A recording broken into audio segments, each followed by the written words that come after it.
जय हिंद बच्चों। आइए आज हम लोग दो क्लोज टेस्ट को देखते हैं। इससे पहले हम लोग हर दिन एक एक क्लोज टेस्ट को देखते थे, सॉल्व करते थे। आज हम लोग एक नहीं दो क्लोज टेस्ट को देखेंगे और ये आपका क्लोज टेस्ट है। आज आपका 21वां 21वां और 22वां क्लोज टेस्ट है। इससे पहले हम लोग 20 क्लोज टेस्ट को सॉल्व कर चुके हैं, पूरा डिटेल में हम लोग डिस्कशन कर चुके हैं। आप चाहें तो उस वीडियो को भी आप देख सकते हैं। आज हम लोग दो क्लोज टेस्ट को देखेंगे, ठीक है, जिसमें से एक क्लोज टेस्ट आपका ये वाला है, ये पहला क्लोज टेस्ट है। और ये दोनों क्लोज टेस्ट आपका 2024 में पूछा हुआ है, एसएससी का पूछा हुआ है। 2024 का देखिए, ये 2024 का पूछा हुआ है, ठीक है ना। तो दोनों क्लोज टेस्ट आपके 2024 का पूछा हुआ है और आज हम उसी क्लोज टेस्ट को डिस्कस करेंगे, ठीक है।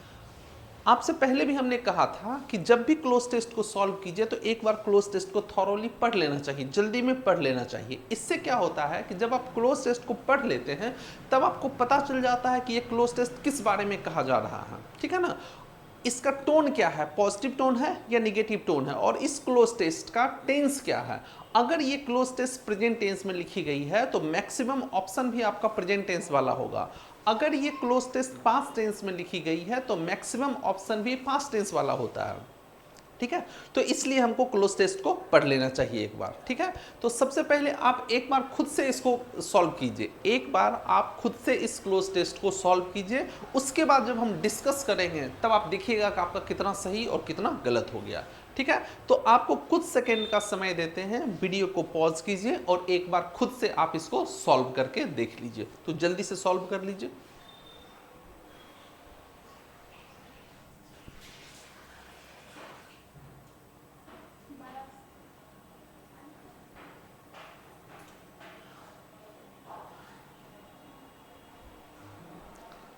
चलिए, उम्मीद है आपने सॉल्व कर लिया होगा, ठीक है। अब हम लोग इसको डिस्कस करते हैं, एक एक पॉइंट को पूरा डिटेल में, चारों ऑप्शन को हम लोग डिस्कस करेंगे। देखिए, ऐसा नहीं है कि हम लोग केवल आंसर को डिस्कस करेंगे, आंसर को तो डिस्कस करेंगे ही साथ बाकी तीनों ऑप्शन क्यों नहीं हुआ हम लोग इसको भी डिस्कस करेंगे, ठीक है। तो चलिए अब हम लोग स्टार्ट करते हैं। देखिए, ध्यान दीजिएगा, देखिए ये क्लोज टेस्ट कह रहा है from the beginning dash the 18th century. सबसे पहले आप देखिए, जब भी कोई ब्लैंक दिया हुआ रहे, जहां पर हमको फिल करना है, पॉइंट को फिल करना है, जब भी कोई ब्लैंक दिया हुआ रहे तो ब्लैंक के ठीक पहले और ब्लैंक के ठीक बाद वाले वर्ड को आप देखा कीजिए। बहुत सारा क्वेश्चन उसी से, आपका 50% क्वेश्चन उसी से सॉल्व हो जाता है। ब्लैंक के ठीक पहले और ब्लैंक के ठीक बाद वाले वर्ड को आप देखा कीजिए, ठीक है। तो देखिए ये ब्लैंक है और इसके पहले देखिए द बिगिनिंग लिखा हुआ है, द लिखा हुआ है, इसका मतलब ये वाला पोर्शन आपका एक नाउन है, ये वाला पोर्शन आपका एक नाउन है, ठीक है। और ये वाला पोर्शन देखिए, ये वाला पोर्शन जो लिखा हुआ द 18th सेंचुरी, ये लिखा हुआ ये वाला पोर्शन भी आपका एक नाउन है, ठीक है ना। दो नाउन लिखा हुआ है। तो अगर कभी भी दो नाउन लिखा होता है, एक साथ लिखा होता है, तो उनको जोड़ने के लिए या तो किसी कंजंक्शन की जरूरत होती है या उनको रिलेट करने के लिए किसी प्रीपोजिशन की जरूरत होती है। तीसरा किसी भी चीज की जरूरत नहीं होगी। फिर से समझिएगा, अगर दो नाउन का यूज एक साथ होता है तो उनको कनेक्ट करने के लिए या तो किसी कंजंक्शन की जरूरत होगी या नहीं तो उसको उनको रिलेट करने के लिए किसी प्रीपोजिशन की जरूरत होगी। तो यहां पर देखिए सारा का सारा प्रीपोजिशन लिखा हुआ है, ठीक है। अब देखिए यहां पर कहा जा रहा है कि द 18th सेंचुरी, और 18th सेंचुरी और यहां पर कहा जा रहा है बिगिनिंग। ये 18th सेंचुरी के बिगिनिंग की बात हो रही है। मान लेते हैं कि ये आपका 18th सेंचुरी है, ये पूरा का पूरा आपका यहां से यहां तक 18th सेंचुरी है, और ये वाला पार्ट यहां से यहां तक ये इसका बिगिनिंग है, ये वाला पार्ट आपका क्या है, बिगिनिंग है। तो देखिए ये टोटल का ये छोटा सा पार्ट है। तो यहां पर हमको ये वाला पोर्शन देखिए, यहां पर ये वाला 18th सेंचुरी जो लिखा हुआ है ये आपका टोटल है, और ये जो बिगिनिंग लिखा हुआ ये इसका पार्ट है। तो यहां पर हमको कोई ऐसा प्रीपोजिशन लिखना पड़ेगा जो पार्ट और टोटल को रिलेट करता हो, पार्ट और टोटल को बतलाता हो। तो पार्ट और टोटल को बतलाने वाला एक ही प्रीपोजिशन होता है और वो आपका होता है ऑफ होता है। तो यहां पर आपका क्या हो जाएगा, ऑफ हो जाएगा। तो कहने का मतलब ये हो गया कि यहां पर ये जो लिखा हुआ from the beginning of the 18th century, कह रहा है कि 18th सेंचुरी के बिगिनिंग से लेकर, ठीक है ना। अब एक बात समझिएगा, देखिए अभी हमने क्या कहा कि ऑफ प्रीपोजिशन जो होता है पार्ट और टोटल को बतलाता है। कैसे, तो ऐसे देखिए, जैसे कि हमने लिखा वन ऑफ द बॉयज, हमने यहां पर लिखा वन ऑफ द बॉयज, ठीक है ना। तो अब देखिए यहां पर हमने ऑफ लिखा है, ऑफ लिखा है, तो ऑफ के बाद देखिए इसका अर्थ क्या हो गया, वन ऑफ द बॉयज का क्या अर्थ हो गया, तो वन ऑफ द बॉयज का अर्थ हो गया कि बहुत से लड़कों में कोई एक लड़का। तो देखिए ये ऑफ लिखा हुआ है और ऑफ के बाद हमेशा टोटल आता है और ऑफ के पहले आपका पार्ट आता है। तो ये वाला पोर्शन देखिए, ये जो द बॉयज लिखा हुआ है ये द बॉयज आपका टोटल है, ये द बॉयज आपका टोटल है और ये वन जो लिखा हुआ है ये वन आपका पार्ट है। तो ये जो ऑफ प्रीपोजिशन होता है इसका दो काम होता है, एक काम होता है रिलेशन बतलाना, ठीक है ना, पोजीशन या रिलेशन बतलाना, और दूसरा काम होता है पार्ट और टोटल को बतलाना, ठीक है। तो ये देखिए पार्ट और टोटल को बतला रहा है, इसका एक काम रिलेशन बतलाना भी होता है। जैसे हमने एक लिखा द सन ऑफ राम, हमने लिखा द सन ऑफ राम, तो देखिए यहां पर ऑफ लिखा हुआ है तो इसका अर्थ हो गया राम का बेटा। तो देखिए यहां पर ये रिलेशन बतला रहा है या पोजीशन बतला रहा है और यहां पर ये पार्ट और टोटल बतला रहा है। तो ऑफ प्रीपोजिशन का दो अर्थ होता है, एक होता है पार्ट और टोटल बतलाता है और एक होता है रिलेशन बतलाने का काम करता है। तो यहां पर ये पार्ट और टोटल बतला रहा है इसीलिए यहां पर आपका ऑफ होगा, ठीक है। अब देखिए इन लिखा हुआ है, आपको पता है इनका बहुत यूज होता है, बहुत सारे चीजों में इनका यूज होता है। सबसे पहले इनका यूज कहां होता है, तो एक बात समझ लीजिए, अगर कहीं भी इन प्रीपोजिशन लिखा हुआ है तो इनका यूज कहां होता है, तो इनका यूज सबसे ज्यादा यूज आपका होता है मंथ और ईयर के नाम के पहले। जैसे कि जनवरी फरवरी है तो वहां पर इन जनवरी इन फरवरी ऐसे करते हैं। ईयर जैसे कि 1990 1995 इन 1990 इन 2000 ऐसे करके बोलते हैं। तो मंथ और ईयर के नाम के पहले भी इनका यूज होता है। तो ध्यान दीजिएगा, अगर कभी भी मंथ कहीं पर लिखा हुआ है, अगर कहीं भी कोई मंथ लिखा हुआ है या अगर कहीं पर ईयर लिखा हुआ है तो मंथ और ईयर के नाम के पहले भी आपका इनका यूज होता है। पहली बात ये। दूसरी बात, अगर कहीं पर कोई एरिया है, क्लोज एरिया, एरिया के अंदर कुछ भी सिचुएटेड है तब वहां इनका यूज करते हैं। He is in the room, ठीक है ना। एरिया के अंदर कोई भी चीज सिचुएटेड है तो वहां पर हम लोग इनका यूज करते हैं, ठीक है। तो ये दो बेसिक यूज होता है, और भी बहुत सारे यूज है, हम ये नहीं कह रहे कि इतना ही यूज है, और भी बहुत सारे यूज है, ठीक है ना। अब एक बात और ध्यान दीजिएगा, इन आपका प्रीपोजिशन तो होता ही है, इन आपका एडवर्ब भी होता है। जैसे ही केम इन, वह अंदर आया, तो यहां पर इन आपका क्या हो गया, एडवर्ब हो गया। तो इन का यूज हम लोग प्रीपोजिशन के रूप में भी करते हैं और इनका यूज हम लोग एडवर्ब के रूप में भी करते हैं। तो इनका बेसिक ये दो यूज होता है, एक तो आपका मंथ और ईयर के नाम के पहले इनका यूज करते हैं, और एक होता है कि क्लोज एरिया के अंदर कुछ भी रहे उसके लिए हम लोग इनका यूज करते हैं। In the park, in the room, in the hostel, ऐसे करके हम लोग बोलते हैं। तो इनका ये दो बेसिक यूज ध्यान में रखिएगा, ठीक है। ऑन लिखा हुआ है, ऑन। अब याद रखिएगा, अगर कहीं पर किसी दिन का नाम लिखना होगा या कोई डेट लिखना है तब वहां ऑन का यूज करते हैं। जैसे अगर कहीं पर कोई डे का नाम लिखना है, ध्यान दीजिएगा ऑन का यूज हम लोग कहां करते हैं, अगर हमको किसी डे का नाम लिखना है, जैसे संडे मंडे, ठीक है ना, अगर किसी डे का नाम लिखना है या अगर कहीं पर किसी डेट का नाम लिखना है उसके लिए हम लोग ऑन का यूज करते हैं। On Sunday, on Monday, on 15 अगस्त, ऐसे करके बोलते हैं। तो एक यूज आपका ये होता है, डे और डेट के नाम के पहले ऑन का यूज करते हैं, एक ये हो गया। दूसरा यूज क्या होता है कि अगर कोई भी चीज किसी सरफेस के ऊपर टच करके रखी हुई रहती है तब वहां भी हम लोग ऑन का यूज करते हैं। जैसे on the table, on the roof, अगर सरफेस से टच कर रहा है तब वहां पर हम लोग ऑन का यूज करते हैं, ठीक है ना। ये बेसिक दो यूज होता है, और भी बहुत सा यूज है। किसी टॉपिक को बतलाने के लिए भी ऑन का यूज करते हैं, ध्यान दीजिएगा, ठीक है ना। On grammar, he wrote a book on grammar, ऐसे करके टॉपिक को बतलाने के बहुत सा यूज है, ठीक है ना। लेकिन यहाँ पर सबको हम लोग डिस्कस नहीं करते हैं, वो प्रीपोजिशन जब पढ़ाएंगे तब वहाँ डिस्कस करेंगे। अभी जो बेसिक यूजेज है उसके बारे में आपको बतला रहे हैं, ठीक है ना। उसके बाद देखिए अबाउट लिखा हुआ है। अबाउट, जब किसी चीज के अप्रोक्सीमेशन को बतलाना होता है, लगभग के अर्थ में अबाउट का यूज करते हैं। About 40 people died in the accident. तो जब अप्रोक्सीमेशन बतलाना होता है तब वहां हम लोग अबाउट का यूज करते हैं, ठीक है।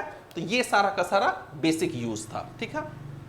अब दूसरा देखिए, कह रहा है from the beginning of the 18th century the ladies of. अब देखिए यहां पर ये टाइम लिखा हुआ है, यहां से लेकर के यहां तक ये वाला पोर्शन आपका टाइम है, यानी कि पूरा का पूरा एडवर्ब का काम कर रहा है। ये पूरा का पूरा यहां से यहां तक आपका टाइम लिखा हुआ है, ये पूरा का पूरा यहां से यहां तक टाइम लिखा हुआ है। अब सेंटेंस का सब्जेक्ट उसके बाद आ रहा है, तो देखिए यहां पर the ladies of European cities, तो सेंटेंस का सब्जेक्ट देखिए यहां पर ये the ladies of European cities है, ठीक है ना, मेनली लेडीज है आपका सब्जेक्ट है, ठीक है ना, ये आपका सब्जेक्ट लिखा हुआ यूरोपियन सिटीज, यहां तक आपका ये सब्जेक्ट हो गया। और ये जो कवर्ड लिखा हुआ, ये कवर्ड आपका वर्ब है, ये आपका वर्ब है जो कि किसके लिए आ रहा है, ये लेडीज के लिए आ रहा है। लेडीज आपका सब्जेक्ट है और कवर्ड आपका वर्ब है। तो अगर ये वर्ब है तो उसके बाद हमको क्या चाहिए, एक ऑब्जेक्ट की जरूरत होगी। वर्ब के बाद हमको क्या चाहिए, एक ऑब्जेक्ट की जरूरत होती है। और ऑब्जेक्ट दो ही चीज होता है, या तो नाउन या प्रोनाउन। तो इसका मतलब इस ब्लैंक में हमको या तो कोई नाउन चाहिए या प्रोनाउन चाहिए। लेकिन गौर से आप देखिएगा तो ऑलरेडी यहां पर नाउन लिखा हुआ है, ऑब्जेक्ट के रूप में यहां पर ऑलरेडी नाउन लिखा हुआ है। फेस जो होता है, फेस का मतलब जब चेहरा होता है तब वो नाउन होता है। फेस आपका वर्ब भी होता है। फेस का अर्थ जब सामना करना होता है, जैसे इनकाउंटर, ठीक है, फेस मतलब सामना करना, तो फेस आपका वर्ब हो जाता है, ठीक है। तो ध्यान दीजिएगा, फेस नाउन भी होता है जब उसका अर्थ चेहरा होगा तब, और फेस मतलब होता है कि जैसे कहते हैं ना कि फेस करना, इस प्रॉब्लम को आप फेस कीजिए, ठीक है। तो फेस का अर्थ जब सामना करना होता है तब ये आपका वर्ब भी होता है। तो ये फेस दोनों चीज होता है। तो यहां पर देखिए एस लगा हुआ है, इसका मतलब ये आपका नाउन है। तो इस कवर्ड वर्ब का ऑब्जेक्ट तो यहां पर वो कवर करते थे, किस चीज को कवर करते थे, फेस को कवर करते थे। तो इसका ऑब्जेक्ट तो ऑलरेडी यहां पर लिखा हुआ है। तो इस ब्लैंक में अब जो भी आएगा वो इस नाउन को क्वालिफाई करने के लिए कोई एडजेक्टिव आएगा, और ये दोनों मिलकर ऑब्जेक्ट का काम करेगा। ध्यान दीजिएगा, ये दोनों मिलकर आपका ऑब्जेक्ट का काम करेगा, ठीक है। तो यहां पर कोई ना कोई एक एडजेक्टिव आएगा जो कि दोनों मिलकर आपका ऑब्जेक्ट का काम करेगा। अब देखिए ऑब्जेक्ट यहां पर देम आपका ऑब्जेक्ट है। अगर हम देम यहां पर लिख देंगे तो फिर फेस हो जाएगा, दो नाउन या प्रोनाउन एक साथ हो जाएगा, तो ये गलत हो गया, ठीक है ना। देयर आपका सब्जेक्ट होता है। देयर का यूज दो तरह से करते हैं। एक आपका ये इंट्रोडक्टरी सब्जेक्ट होता है, जैसे देयर वॉज अ किंग, तो देयर का यूज हम लोग करते हैं एक सब्जेक्ट के रूप में। ध्यान दीजिएगा, अगर कहीं भी देयर लिखा होता है तो देयर का यूज हम लोग दो तरह से करते हैं। एक आपका होता है सब्जेक्ट के रूप में, सब्जेक्ट के रूप में, जैसे देयर वाज अ किंग, और दूसरा इसका यूज एडवर्ब के रूप में करते हैं, जैसे ही वेंट देयर, तो वहां पर देयर आपका क्या हो गया, एडवर्ब हो गया। तो एक आपका सब्जेक्ट के रूप में यूज होता है और एक आपका एडवर्ब के रूप में यूज होता है, ठीक है। तो यहां पर हमको ना तो सब्जेक्ट की जरूरत है ना ही एडवर्ब की जरूरत है, तो देयर आपका खत्म हो गया। अब देखिए दे आर, यहां पर सब्जेक्ट और वर्ब लिखा हुआ है, यहां पर हमको सब्जेक्ट की जरूरत है ही नहीं, तो यहां पर ये तीनों ऑप्शन खत्म हो गया। अब यहां पर आपका क्या होगा, देयर होगा। आपको पता है देयर जो होता है ये पॉजिटिव एडजेक्टिव होता है, इसके बाद हमेशा एक नाउन का यूज किया जाता है, तो यहां पर आपका क्या हो जाएगा, देयर हो जाएगा। आपको पता है, क्या पता है आपको, ये चीज पता होगा कि दो वर्ड होता है, एक होता है आपका माई और एक होता है आपका माइन, ठीक है ना। ये एक होता है आपका आवर और एक होता है आपका आवर्स, ऐसे करके आप पढ़े होंगे, ठीक है ना। ये सब चीज पढ़े होंगे। एक आपका होता है योर और एक आपका होता है योर्स, ये ऐसे करके पढ़े होंगे। उसी तरह से एक आपका होता है देयर और एक आपका होता है देयर्स। ये जो ऊपर वाला जितना भी लिखा हुआ है सबका सब पॉजिटिव एडजेक्टिव है। ऊपर वाला माई, आवर, योर, देयर, ये सबका सब आपका पॉजिटिव एडजेक्टिव है।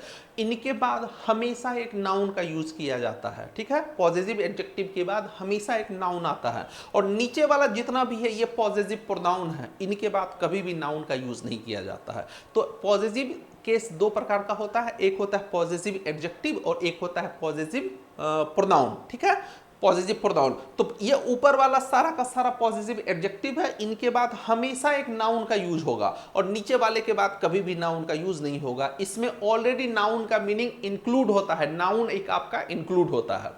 माइन का मतलब हो गया माई प्लस नाउन, आवर्स का मतलब हो गया आवर प्लस नाउन, योर्स का मतलब हो गया योर प्लस नाउन। तो देखिए यहां पर आपका देयर होगा, देयर के बाद हमेशा क्या आएगा, नाउन आएगा। ये जो देयर लिखा हुआ है, देयर के बाद हमेशा एक नाउन आता है, तो यहां पर ऑलरेडी नाउन लिखा हुआ है, तो यहां पर आपका क्या आ जाएगा, देयर आ जाएगा। क्लियर है, आगे बढ़ते हैं। अब देखिए कह रहा है this particular fashion was largely brought, कह रहा है कि ये जो खास तौर पर ये जो फैशन था उसको लाया गया, brought dash by the urgent need to disguise the ravages of small pox.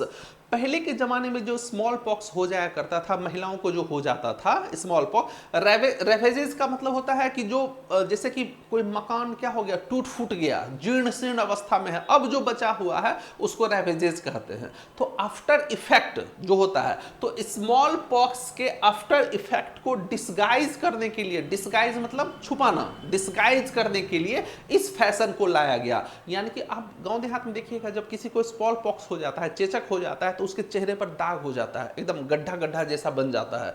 तो जब महिलाओं को, उस समय की महिलाओं को, 18th सेंचुरी की महिलाओं के चेहरे पर उस तरह स्मॉल पॉक्स का जब वो दाग हो जाता था, तब उसको छिपाने के लिए ये फैशन लाया गया, ये फैशन लाया गया। तो देखिए यहाँ ब्रॉट है, ब्रॉट के साथ एक ही प्रीपोजिशन यहां पर यूज होगा, अबाउट। ब्रॉट अबाउट का अर्थ होता है लाना, किसी भी चीज को लाना, ठीक है।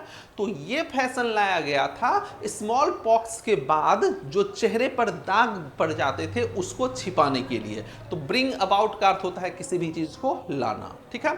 ब्रिंग का एक बहुत ही फेमस होता है फ्रेज है ब्रिंग अप, पालन पोषण करना। ये देखिए, ब्रिंग अबाउट का अर्थ होता है लाना या होना, किसी भी चीज को, टू अकम्प्लिश। एक होता है ब्रिंग डाउन, ब्रिंग डाउन का अर्थ होता है किसी के मूल्य को कम करना, नीचे करना, उसको कहते हैं ब्रिंग डाउन। ब्रिंग फोर्थ का अर्थ होता है उत्पन्न करना, दो अर्थ होता है, एक होता है उत्पन्न करना, एक होता है जन्म लेना। और ब्रिंग अप, इसका अर्थ होता है लालन पालन करना, किसी का पालन पोषण करना। तो ये सबसे ज्यादा यही पूछा गया है एग्जाम में, सबसे ज्यादा यही पूछा जाता है। ब्रिंग अप का अर्थ होता है ब्रिंग अप, ब्रॉट अप बोलते हैं ना, ही वॉज ब्रॉट अप, ठीक है। तो ब्रिंग से ही ब्रॉट बना है, ठीक है। तो ब्रिंग अप का अर्थ होता है पालन पोषण करना, ये सबसे ज्यादा बार पूछा गया है। अब देखिए, this particular fashion was largely brought about by the urgent need to disguise the ravages of smallpox dash left their faces pitted. Pit मतलब होता है गड्ढा, ये जो पिट लिखा हुआ है, पिट का अर्थ होता है गड्ढा, और स्कार का मतलब होता है घाव। ये जो स्कार्ड लिखा हुआ है, स्कार से स्कार्ड बना है, स्कार का मतलब होता है घाव। कह रहा है कि ये जो फैशन लाया गया, ये किस चीज के लिए लाया गया, कि ये जो स्मॉल पॉक्स का जो रेवेजेज है, आफ्टर इफेक्ट है, उसको डिस्गाइज करने के लिए डैश लेफ्ट। अब देखिए यहां पर ये लेफ्ट आपका वर्ब है, ध्यान दीजिएगा, ये जो लेफ्ट लिखा हुआ है, ये लेफ्ट आपका यहां पर वर्ब है, और ये वाला पोर्शन देखिए आपका ऑब्जेक्ट है, वर्ब ऑब्जेक्ट है। तो यहां पर हमको क्या चाहिए, सब्जेक्ट चाहिए, सिर्फ सब्जेक्ट चाहिए। और सब्जेक्ट दो ही चीज होता है, या तो नाउन या प्रोनाउन। व्हेन आपका एडवर्ब ऑफ टाइम होता है, ये सब्जेक्ट हो ही नहीं सकता है, तो ये वाला ऑप्शन आपका गलत हो गया। अब देखिए यहां पर हमको रिलेटिव प्रोनाउन चाहिए, तीनों आपका रिलेटिव प्रोनाउन है, और रिलेटिव प्रोनाउन अपने एंटीसीडेंट के अनुसार होता है। तो एंटीसीडेंट देखिए स्मॉल पॉक्स है, स्मॉल पॉक्स के लिए हु का यूज तो कभी हो ही नहीं सकता है, हु का यूज आपका पर्सन के लिए होता है, स्मॉल पॉक्स के लिए नहीं हो सकता है। तो ये वाला आपका गलत हो गया, ठीक है। यहां पर आपका दैट भी हो सकता है, विच भी हो सकता है, लेकिन दैट का यूज तब करते हैं जब हमको स्ट्रेस करना हो। यहां पर किसी भी चीज को स्ट्रेस किया ही नहीं जा रहा है, इसलिए आपका क्या होगा, विच हो जाएगा, ठीक है ना। आगे देखिए, कह रहा है कि ड्यूरिंग द सेम पीरियड, कह रहा है कि इसी अवधि के दौरान, इसी दौरान क्या होता था, the beauty spot was introduce. कह रहा है कि ब्यूटी प्रोडक्ट को भी इंट्रोड्यूस किया गया। पहले तो क्या करते थे, वो मेकअप से अपने चेहरे को छिपा लेते थे, अब ब्यूटी प्रोडक्ट को इंट्रोड्यूस किया गया to cover dash a facial defect. Facial defect का मतलब हो गया कि फेस पर जो कमी है, यानी कि वो घाव हो गया है, दाग हो गया, उसके वो जो कमी है उसको डैश करने के लिए, कवर डैश करने के लिए, ठीक है। आपको एक चीज पढ़े होंगे कि जैसे कि हम लोग कहते हैं कि अरे बिजनेस में इतना लॉस हो गया, इसको कवर अप कैसे करेंगे। कवर अप का मतलब होता है जो नुकसान हो गया उसकी भरपाई करना। तो वो जो चेहरे पर उनको स्मॉल पॉक्स के कारण जो दाग धब्बा हो जाता था, उसको कवर अप करने के लिए, यानी उस नुकसान की भरपाई करने के लिए ये ब्यूटी प्रोडक्ट को लाया गया। तो चूंकि कवर लिखा हुआ है, तो कवर के साथ आपका यहां पर क्या हो जाएगा, अप, कवर अप मतलब भरपाई करना, ठीक है। तो ये आपका क्लोज टेस्ट था, एक क्लोज टेस्ट था, ये वाला आपका क्लोज टेस्ट था, ठीक है ना। तो इसको एक बार देख लीजिएगा, ठीक है ना। अब आप मिला लीजिएगा आपका कितना सही हुआ कितना गलत हुआ, ठीक है। अब एक क्लोज टेस्ट को और देखेंगे, और ये भी आपका एसएससी का ही पूछा हुआ है, और वो क्लोज टेस्ट आपका ये वाला है। देखिए 2024 का पूछा हुआ है, सीजीएल का है, ये क्लोज टेस्ट है आपका, ठीक है। एक बार आप इसको खुद से बना लीजिए, कुछ सेकेंड का समय देते हैं आपको, आप खुद से इसको एक बार सॉल्व कर लीजिए। उसके बाद जब हम इसको डिस्कस करेंगे तब देखते हैं कि आपका कितना सही और कितना गलत होता है। 10 सेकंड का समय दिए, वीडियो को पॉज कीजिए और एक बार आप बना लीजिए, उसके बाद फिर हम डिस्कस करते हैं, ठीक है? जल्दी से शुरू हो जाइए।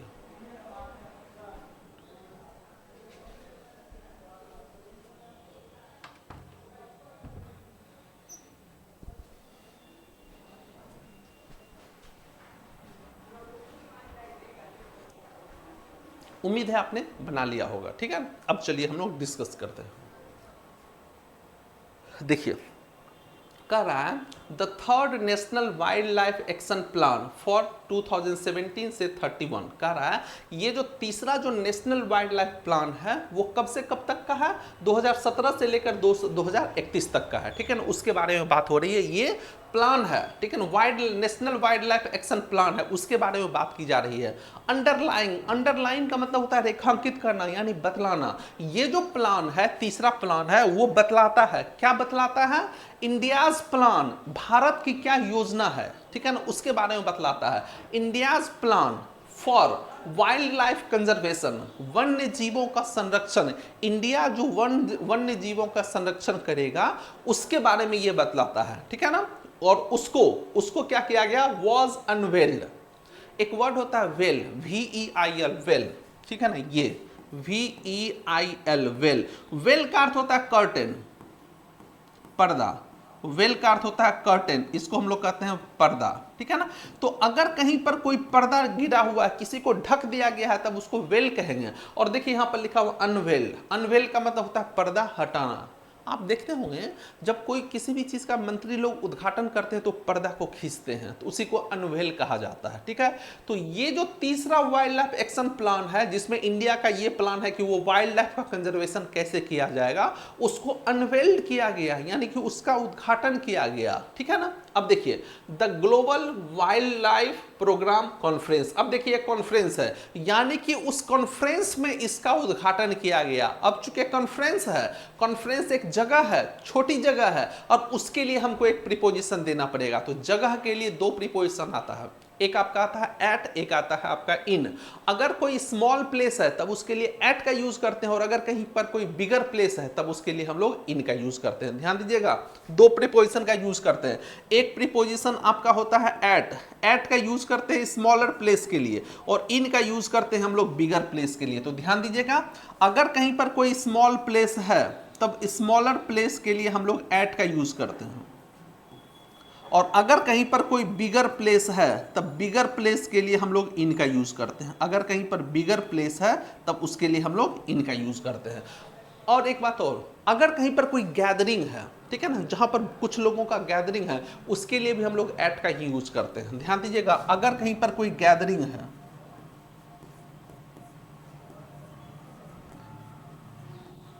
जैसे एट प्लेटफॉर्म हम लोग बोलते हैं ना, एट रेलवे स्टेशन ऐसे करके बोलते हैं, एट सिनेमा हॉल ऐसे बोलते हैं। तो अगर कहीं पर कोई गैदरिंग है उसके लिए भी हम लोग एट का यूज करते हैं। तो कॉन्फ्रेंस है, देखिए कॉन्फ्रेंस आपका एक स्मॉलर प्लेस है, और अगर ये स्मॉलर प्लेस है तब उसके लिए हम लोग एट का यूज करेंगे, ये एट।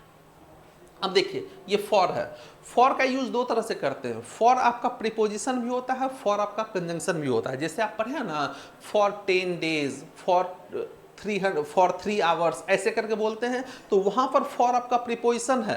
लेकिन फॉर जब कंजंक्शन का काम करता है तब वो बिकॉज का अर्थ देता है। तो ध्यान दीजिएगा, अगर कहीं भी फॉर लिखा हुआ है, अगर कहीं भी फॉर लिखा हुआ है तो फॉर का यूज हम लोग दो तरह से करते हैं। एक आपका फॉर आपका प्रीपोजिशन होता है, एक आपका प्रीपोजिशन होता है, और एक आपका फॉर आपका कंजंक्शन होता है। तो जब फॉर आपका कंजंक्शन होगा तब ये बिकॉज का अर्थ देगा, ये आपका बिकॉज का अर्थ देता है, रीजन को बतलाता है।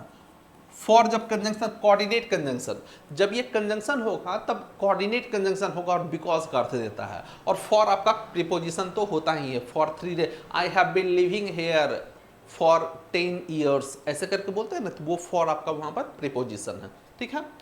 इन के बारे में भी आपको बता चुके हैं। अगर कहीं पर डे का नाम लिख, मंथ का नाम लिखना है और ईयर का नाम लिखना है तब वहां इन का यूज करेंगे। अगर क्लोज एरिया के अंदर कुछ भी है तब वहां पर भी हम लोग इन का यूज करेंगे। अभी पहले बतलाए थे आपको, टू लिखा हुआ है। अब देखिए, अगर कहीं पर कोई डेस्टिनेशन टारगेट है, कोई डेस्टिनेशन है, उसके लिए हम लोग टू का यूज करते हैं। तो ध्यान दीजिएगा, अगर कहीं पर टू का यूज हम लोग करते हैं। टू का बहुत सारा यूज है, बस आपको हम एक यूज बतला रहे हैं। अगर कोई हमारा डेस्टिनेशन है, अगर हमारा डेस्टिनेशन है कहीं पर, डेस्टिनेशन मतलब जहां पर हमको कोई भी चीज पहुंचता है, ठीक है ना, उसको लक्ष्य जिसको बोलते हैं। तो डेस्टिनेशन को बतलाने के लिए भी हम लोग टू का यूज करते हैं। जैसे ही वेंट टू दिल्ली, तो दिल्ली हमारा क्या हो गया, डेस्टिनेशन हो गया। तो डेस्टिनेशन को बतलाने के लिए भी हम लोग टू का यूज करते हैं। और भी बहुत सा यूज है टू का, हम आपको सब नहीं बतला रहे हैं, वो प्रीपोजिशन पढ़ने के बाद, ठीक है। तो यहां पर आपका टू डेस्टिनेशन को बतलाने के लिए यूज होता है। तो यहां पर आपका ऐड हो जाएगा। अब देखिए कह रहा है द प्लान रिकॉग्नाइजेज। अब आप गौर कीजिएगा कि यहां पर देखिए प्लान जो लिखा हुआ ये आपका सब्जेक्ट है, ये वाला पोर्शन आपका सब्जेक्ट है, ये वाला सब्जेक्ट है, और ये सिंगुलर सब्जेक्ट है। और सिंगुलर सब्जेक्ट है तो देखिए ये आपका सिंगुलर वर्ब है। और ये एड्रेस लिखा हुआ ये भी आपका यहां पर वर्ब है। ये दोनों आपका यहां पर क्या है, वर्ब है। अब देखिए ये दोनों वर्ब जो आया है इसी प्लान के लिए आया है, और दोनों देखिए आपका V5 लिखा हुआ। तो अगर दो सेम टाइप का वर्ब एक साथ लिखा हुआ है तो उसको जोड़ने के लिए हमको एक कंजंक्शन चाहिए ना, और सेम रैंक के कंजंक्शन को जोड़ने के लिए हमेशा एंड का यूज किया जाता है। एंड आपका यहां पर आपका क्या हो जाएगा, एंड, ठीक है। तो देखिए ये जो प्लान है वो रिकॉग्नाइज करता है, यानी कि चिन्हित करता है, और एड्रेस करता है। अब एड्रेस के बारे में समझिए। एड्रेस का दो तीन अर्थ होता है। सबसे पहले एड्रेस आपका नाउन होता है, गौर कीजिएगा, एड्रेस आपका नाउन होता है। एक एड्रेस जो होता है ये आपका नाउन होता है। जब आपका एड्रेस नाउन होता है तब इसका अर्थ होता है पता। कहते हैं ना कि इसका पता लगाइए, आपका एड्रेस कहाँ है, ऐसे करके हम लोग बोलते हैं, तब इसका अर्थ होता है पता, ठीक है ना। और एड्रेस आपका वर्ब भी होता है, एड्रेस आपका वर्ब भी है। जिसे कहते हैं ना, एड्रेस जब वर्ब होता है तब उसका अर्थ होता है संबोधित करना। जैसे प्राइम मिनिस्टर देश को संबोधित कर रहे हैं, the prime minister is addressing the country, ऐसे करके बोलते हैं। तो एड्रेस जब वर्ब का काम करता है तब उसका अर्थ होता है संबोधित करना, ठीक है। तो ध्यान दीजिएगा एड्रेस आपका वर्ब भी है। एड्रेस जो है ये आपका वर्ब भी है, और जब ये वर्ब होता है तब इसका अर्थ होता है संबोधित करना, तब इसका अर्थ होता है संबोधित करना। एक एक अर्थ और होता है अर्थ का। एड्रेस जब वर्ब हो तब इसका एक अर्थ और होता है, और वो होता है किसी चीज में सुधार करना। जैसे कोई प्रॉब्लम है, हम लोग कहते हैं इस प्रॉब्लम को कैसे एड्रेस करेंगे, एड्रेस मतलब होता है सुधार करना। तो यहां पर ये जो एड्रेस लिखा हुआ है उसका अर्थ है सुधार करना। ये जो प्लान है वो चिन्हित करता है और उसको सुधार करता है। किस चीज को, कंसर्न, जो चिंताएं हैं उसको क्या करता है, ठीक करता है। तो एड्रेस का एक अर्थ होता है आपका सुधार करना, ठीक करना, एक अर्थ होता है सुधार करना। तो याद रखिएगा एड्रेस आपका नाउन भी होता है जिसका अर्थ होता है पता, और एड्रेस आपका वर्ब भी होता है जिसका अर्थ होता है संबोधित करना या सुधार करना। तो यहां पर इसका अर्थ है सुधार करना। तो ये जो प्लान है वो क्या करता है, पहचानता है, चिन्हित करता है और सुधार करता है। किस चीज को, concern pertaining to climate change. ये जो क्लाइमेट चेंज है, क्लाइमेट चेंज मतलब क्या, ये जो मौसम में परिवर्तन होता है क्लाइमेट चेंज, उसके बारे में उससे संबंधित, पर्टेनिंग टू का अर्थ होता है संबंधित। ध्यान दीजिएगा ये जो पर्टेनिंग टू लिखा हुआ, ये वाला टू आपका यहाँ पर प्रीपोजिशन है, इन्फिनिटिव मत समझिएगा। टू का यूज हम लोग प्रीपोजिशन के रूप में भी करते हैं, टू का यूज हम लोग इन्फिनिटिव के रूप में भी करते हैं। जैसे यूज्ड टू है ना, तो यूज्ड टू जब मॉडल का काम करता है तब वो टू आपका इन्फिनिटिव होता है, लेकिन यूज्ड टू जब एडजेक्टिव का काम करता है तब वहां पर टू आपका प्रीपोजिशन होता है। तो ये वाला जो टू लिखा हुआ है ये टू आपका यहाँ पर ये प्रीपोजिशन है। ध्यान दीजिएगा ये वाला टू आपका यहाँ पर प्रीपोजिशन है, ये इन्फिनिटिव वाला टू नहीं है, ठीक है। तो ये जो प्लान है वो रिकॉग्नाइज करता है और उसको क्या करता है, ठीक करता है। किस चीज को, ये जो चिंताएं हैं किस चीज से संबंधित, पर्टेनिंग टू का मतलब होता है संबंधित, किस चीज से संबंधित चिंताएं हैं, तो क्लाइमेट चेंज और इसका इंपैक्ट ऑन वाइल्ड लाइफ। कह रहा है कि वन्य जीवों पर इसका प्रभाव, क्लाइमेट चेंज और क्लाइमेट चेंज का प्रभाव जो वन्य जीवों पर पड़ता है उससे संबंधित चिंताओं को ये चिन्हित करता है और उसको सुधार भी करता है, ठीक है। आगे देखिए अब देखिए द प्लान डिटेल्स, ध्यान दीजिएगा डिटेल आपका नाउन भी होता है और डिटेल आपका वर्ब भी होती है। तो यहाँ पर ये डिटेल आपका वर्ब है, ये आपका सब्जेक्ट है और ये डिटेल आपका वर्ब है। डिटेल का मतलब होता है विस्तार, जब वर्ब नाउन होती है तब इसका अर्थ होता है विस्तार, और जब ये वर्ब है तब उसका अर्थ होता है विस्तार से बतलाना। तो ये जो प्लान है वो details the importance of ecosystem for food production. ये जो प्लान है वो क्या करता है, वो डिटेल देता है किस चीज का, इकोसिस्टम फूड प्रोडक्शन। इंपॉर्टेंस कह रहा है कि महत्व, इंपॉर्टेंस ऑफ इकोसिस्टम, इकोसिस्टम का क्या महत्व है किस चीज पर, फूड प्रोडक्शन पर, हेल्थ पर और अदर एस्पेक्ट्स पर, उसको ये क्या करता है, डिटेल देता है, विस्तार से बतलाता है। ठीक है ना। ऑफ डैश सर्वाइवल, अब किसके सर्वाइवल की बात हो रही है, तो बताइए यहां पर कह रहा है फूड प्रोडक्शन है, हेल्थ है, अदर एस्पेक्ट है, ये किसके बारे में बात करेगा, ह्यूमन के बारे में बात हो रही है। अगर ह्यूमन के बारे में बात हो रही है तो ह्यूमन का सर्वाइवल होगा, यहां पर किसका होगा, ह्यूमन का सर्वाइवल। ग्रुप का सर्वाइवल तो हो नहीं सकता है, ह्यूमन का सर्वाइवल होगा। स्पेसीज में सब आ जाता है, ह्यूमन भी आता है, एनिमल्स भी आते हैं, तो लेकिन यहां पर देखिए फूड प्रोडक्शन, वो ह्यूमन ही फूड प्रोडक्शन करते हैं, इसीलिए आपका यहां पर ह्यूमन हो जाएगा। ब्रीड मतलब होता है, वो जो ब्रीड मतलब उपज होता है वो तो आपका होगा ही नहीं। अब देखिए इट ऑल्सो एम्फेसाइजेस, देखिए कह रहा है कि यह इस पर भी जोर डालता है। एम्फेसाइज आपका नाउन भी होता है, एम्फेसाइज आपका वर्ब भी होता है। ध्यान दीजिएगा एम्फेसाइज जब वर्ब होगी तब वो ट्रांजिटिव वर्ब होती है और नो प्रीपोजिशन, लेकिन जब ये नाउन का काम करता है तब उसके साथ ऑन प्रीपोजिशन का यूज किया जाता है। तो यहाँ पर ये आपका वर्ब है, ठीक है ना, ये आपका वर्ब है, तो किसी भी प्रीपोजिशन का यूज नहीं होगा। इट ऑल्सो एम्फेसाइजेस, यह इस बात पर भी जोर डालता है, किस बात पर, preservation of genetic and sustainable utilisation of species. अब देखिए यहां जेनेटिक है, अब किस चीज जेनेटिक है, किस चीज के जेनेटिक, तो जेनेटिक डाइवर्सिटी, ये एक ही वर्ड होता है, जेनेटिक डाइवर्सिटी पर के प्रिजर्वेशन पर भी क्या करता है, जो प्रिजर्वेशन करना है, किस चीज का प्रिजर्वेशन करना है, तो जेनेटिक डाइवर्सिटी, ये जो जीन में विविधता है उसका प्रिजर्वेशन करना चाहिए, उस पर ये क्या करता है, जोर डालता है। तो यहां पर आपका क्या हो जाएगा, डाइवर्सिटी, जेनेटिक डाइवर्सिटी। कन्फ्लिक्ट का अर्थ होता है विवाद, जेनेटिक विवाद आपका हो ही नहीं सकता है, जेनेटिक फोकस आपका हो ही नहीं सकता है, और जेनेटिक रिजेक्शन लिखा हुआ, ये तीनों ऑप्शन ही अलग अलग आउट ऑफ कॉन्टेक्स्ट है, ये तीनों होगा ही नहीं। तो जेनेटिक के साथ आपका सिर्फ आपका क्या आएगा, डाइवर्सिटी आएगा, तो आपका सिर्फ डाइवर्सिटी होगा। अब देखिए द प्लान अंडरस्कोर्स, कह रहा है कि ये जो प्लान है ये रेखांकित करता है, अंडरस्कोर का अर्थ होता है रेखांकित करता है, ठीक है। रिहैबिलिटेशन, रिहैबिलिटेशन का अर्थ होता है पुनर्वास, फिर से किसी को कहीं पर बसाना, उसको रिहैबिलिटेशन कहा जाता है। कह रहा है कि ये प्लान जो है ये रेखांकित करता है rehabilitation of threatened wild life species. Threatened wild life species का मतलब होता है ऐसे स्पेसीज जो खतरे में है, इंडेंजर्ड है, जो मिटने के कगार पर है, उनको कहा जा रहा है थ्रेटेंड वाइल्ड लाइफ स्पेसीज, ठीक है। अब इसमें थ्रेटेंड वाइल्ड लाइफ स्पेसीज है कहां पर, लैंड, एक्वेटिक, कोस्टल, लैंड मतलब जमीन पर वाला, एक्वेटिक मतलब पानी वाला, कोस्टल मतलब समुद्र के किनारे वाला, मराइन मतलब समुद्री इकोसिस्टम, ये सब उसमें शामिल है। ये थ्रेटेंड वाइल्ड लाइफ जो है वो कहाँ का थ्रेटेंड वाइल्ड लाइफ है, इन सब चीजों पर जो वाइल्ड लाइफ पाए जाते हैं जो कि थ्रेटेंड है यानी कि इंडेंजर्ड है, तो ये सब आपका क्या है, इंक्लूडिंग, आपका यहाँ पर क्या हो जाएगा, इंक्लूडिंग, इन सब में ये शामिल है, ठीक है ना, इन सबों में ये शामिल है, तो आपका क्या होगा, इंक्लूडिंग हो जाएगा। ये आपका क्लोज टेस्ट था, ठीक है ना। अब आप देख लीजिए कि आपका कितना सही हुआ और कितना गलत हो गया, ठीक है।